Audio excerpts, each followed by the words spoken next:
সুপ্রিয় দর্শক ও শ্রোতা, আসসালামু আলাইকুম। আমি আপনাদের মাঝে আছি advocate Nazmul Hasan, Bangladesh supreme court.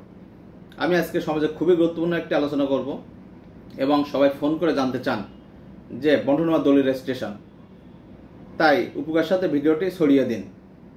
1908 সালে রেজিস্ট্রেশন অ্যাক্ট অনুযায়ী জমি রেজিস্ট্রি হয় এবং 1950 সালে রাষ্ট্র গ্রহণ ও প্রজাস্বত্ব আইন অনুযায়ী 143 খ ধারা অনুযায়ী উত্তরাধিকার সূত্রে খতিয়ান সংশোধন, বাটোয়ারা ও নামজারি রেজিস্ট্রি হয়।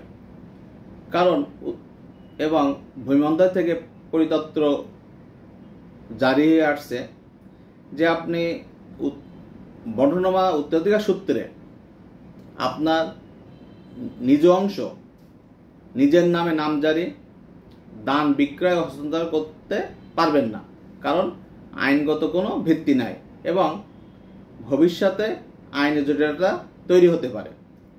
যেমনটি বন্টনামা দলিল ছাড়া যদি কেউ বিক্রয় করেন তাহলে 14 দিনের সমস্যায় কেউ বাটোয়ারা মামলা করবে, কেউ প্রিএমশন করে, কেউ দলিল বাতিলের মামলা করে সুনির্দিষ্ট প্রতিকার আইনের 39 ধারা অনুসারে।